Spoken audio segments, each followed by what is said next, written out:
So there are two big problems when it comes down to housing and two big demands from the public. One is, while Douglas does continue its war on sort of vacant, dilapidated properties within Douglas, the council and the state in general do own some properties that themselves are vacant. So this absolutely has to be addressed. And secondly, there's not enough social housing. And we've got about 250 people on the waiting list who are desperate to get these properties occupied, take a significant amount of resources to redevelop and reoccupy these properties long term. So the most cost-effective and efficient way that we can do this is partner with the private sector, sell some vacant properties that we currently do have, give some families in the private sector the ability to purchase these homes, renovate them, do them up, partner with the skills in the private sector to get that done, and then use those resources to build more social housing that is desperately needed rather than holding onto an asset that we ourselves can't do up ourselves. So essentially, we've worked and spoken with every tenant in the street to get their approval for the program. This has to be a tenant-first led approach. And what we're going to do is we're going to sell vacant properties and allocate these resources into building new, highly energy efficient, really good, high quality social housing units that will be able to last for the next several generations. How have tenants reacted and what have they said? I imagine it was quite a difficult conversation to have. So how did they react and what did they say? At the end of the day, what social tenants want and what they expressed is, A, they don't want to live next to vacant properties. B, they want to know that they themselves are protected and secure, which is why we made sure we had a conversation with absolutely everyone to make sure that I, myself, as a tenant, the chair of the housing committee himself is a social housing tenant. So what our approach is, it's tenants first, and we have to make sure that this scheme works for them. And if it doesn't work for them, it fundamentally doesn't work. So they were supportive of the idea that maybe they're going to have some young families living back there because these aren't just a collection of homes. This is a community at the end of the day. And if you're able to get a community back into these homes, then that works. Also, what people are quite excited about is that everybody knows someone who has a housing issue. Everybody knows someone who struggles to get housing. So in the next few days, we're going to be putting out an expression of interest to build new social housing properties that we're going to go out to developers, and people are happy and confident if this money goes back into having tangible results to build another housing block in the light of our James Brown Williston apartments or our Peel Road apartments. So people are quite enthusiastic. People were apprehensive at first, but when you actually sit down to people, you can look them in the white of the eyes and explain what you're doing. You can bring everyone on board.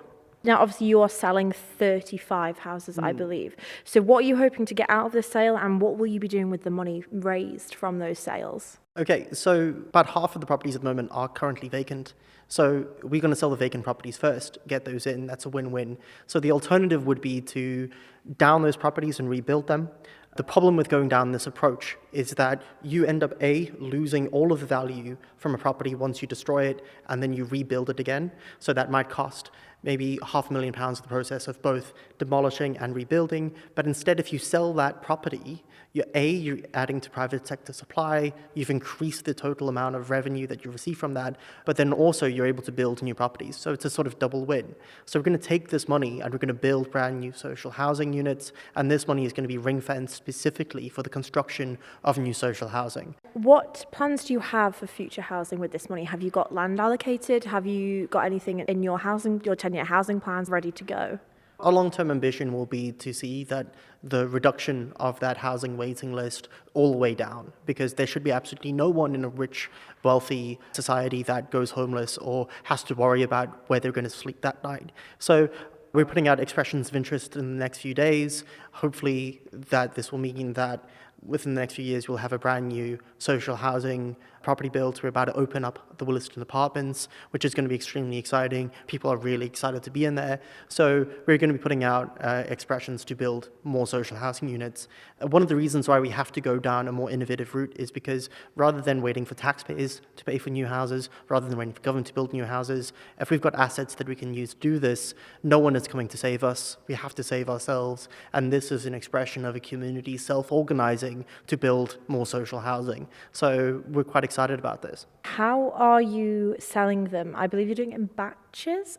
So what we're going to be doing is that each house is going to come up for sale individually. So rather than a large property developer coming in, swooping in, being able to buy a whole block of houses and sell them off, we want to sell them as individual units at market rate, so that if you're a small investor, if you're a family, if you're a private homeowner, and you had a bit of risk tolerance, you want to buy a property, do it up and get it done, this gives you the ability to do so. We want this to be as community focused as possible. At the same time, this isn't a first-time buyers model. This isn't a subsidized model.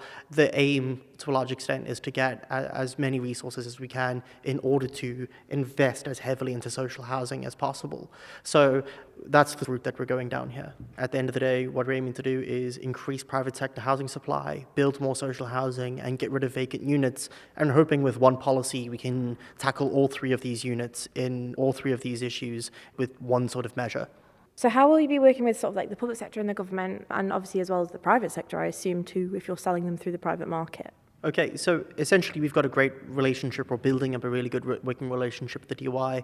So obviously all of this will have to be approved. It will have to go through those checks and balances with the DOI.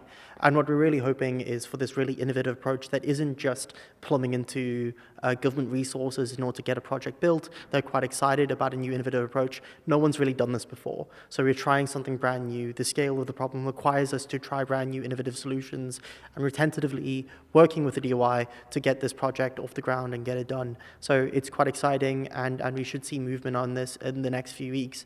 And there's this phrase of you cross the river by feeling the stones. And what that means essentially is we're going to be doing this experimentally, and we're going to adapt to conditions as they arise. So sell the first 6 properties, see how that goes, and if there are ways that we can increase revenue going forward or ways that we can adjust our approach going forward, we will take that. This is an adaptable organization. We aren't bound by rigid rules and practices, and we're going to try and do this in a way that gives the best value for ratepayers, best value for taxpayers, and gets as many people housed as possible. Thank you for making it to the end of the Manx Radio newscast. You are obviously someone with exquisite taste. May I politely suggest you might want to subscribe to this and a wide range of Manx Radio podcasts at your favourite podcast provider, so our best bits will magically appear on your smartphone. Thank you.